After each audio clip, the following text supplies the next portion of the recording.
Wananchi wa Kitui pamoja na serikali kuu na ile ya kaunti.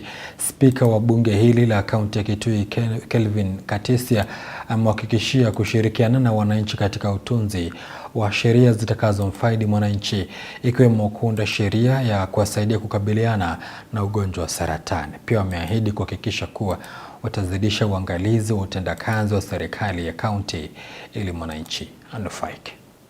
Tutafanya kazi yetu kwa njia ya amani, ushirikiano kati yetu na serikali yetu ya kaunti, ushirikiano kati yetu na serikali kuu inayoongozwa na Rais wa Kenya, ndiposa wananchi wetu tuweze tukawahudumia.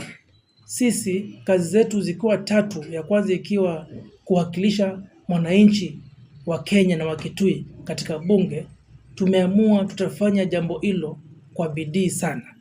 Jambo la pili ambalo ni kazi yetu ya kutunga sheria, tumeamua kando na zile sheria ambazo gavana na county executive inatuletea, sisi muhula huu tutatengeza sheria zikiwa chache sana, sheria 10.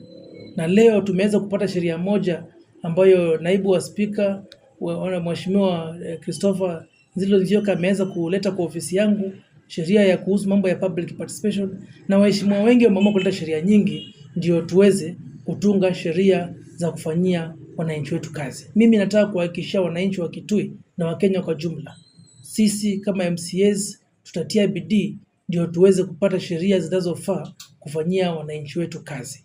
Kazi ya mwisho na ya muhimu sana ya kuangalia utendaji kazi wa serikali yetu ama oversight, sisi kama bunge na MCA kwa jumla tumeamua tutaweza kuangalia kazi inayofanywa na county executive kwa umakini sana.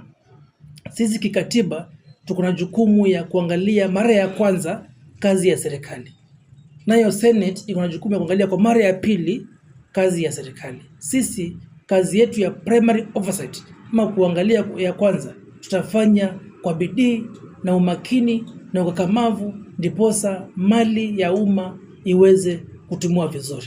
Tukianza mwaka huu tumeamua ya kwamba tuwe na amani na ushirikiano baina yetu kama MCAs. Pia tumeamua tuwe na amani na ushirikiano baina yetu kama MCAs na gavana wetu na serikali yetu ya kaunti, ndio tuweze kufanyia wananchi wetu kazi. Pia tumeamua tuwe na amani na ushirikiano wa kikatiba kati yetu na serikali kuu, ndiposa tuweze kusukuma zile miradi inatoka katika national government.